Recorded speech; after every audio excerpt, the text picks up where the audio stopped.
and welcome back to another story time with Adeline. Today we're going to be reading The Three Little Pigs.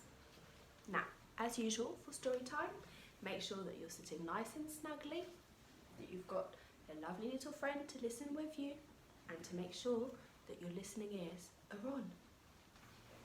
Three Little Pigs.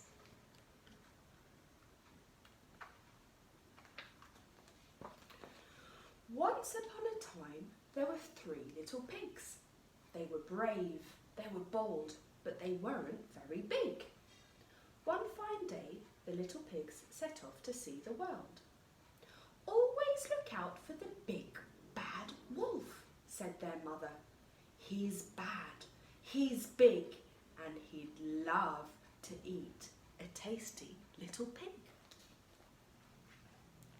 The three little pigs hadn't gone far when they met a man carrying a heavy load of straw.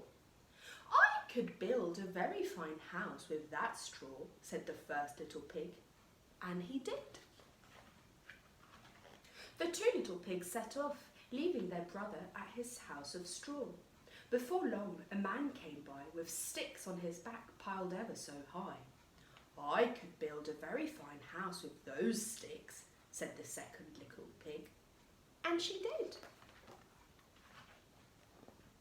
The last little pig set off, leaving his sister at her house of sticks. Soon he met a man carrying a load of bricks. "I could build a very fine house with those bricks," said the third little pig, and he did. Meanwhile, who was creeping up to the house of straw?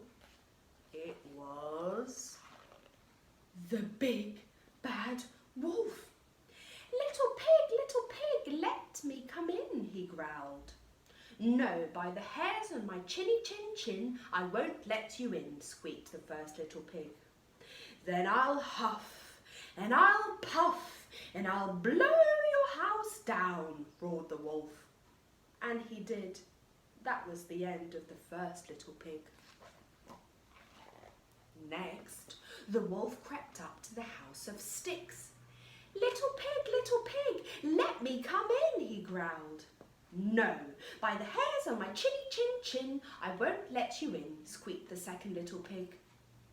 "Then I'll huff, and I'll puff, and I'll blow your house down," roared the wolf. And he did.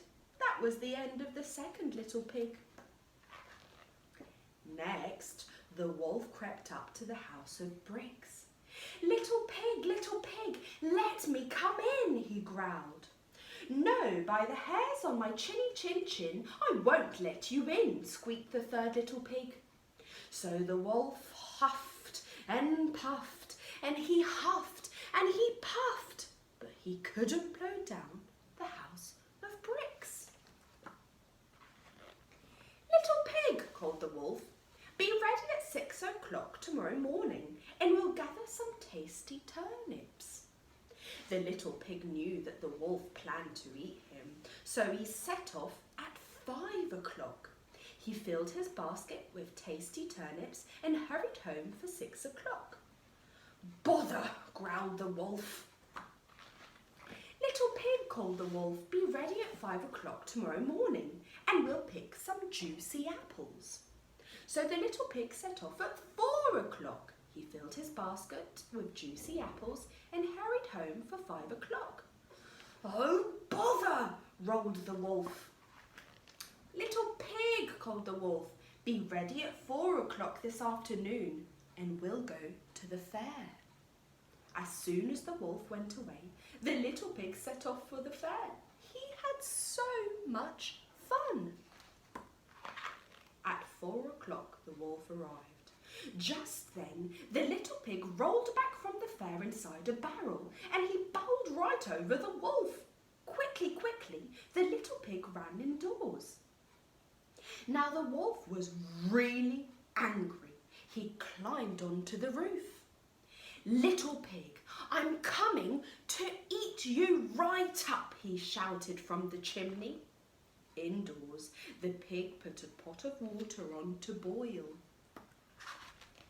Suddenly, the wolf fell down the chimney into the pot of boiling water with a massive crash and a splash. That was the end of the big bad wolf. And the little pig said, now I can live happily ever after in my very fine house of bricks. And he did. The end. See you soon.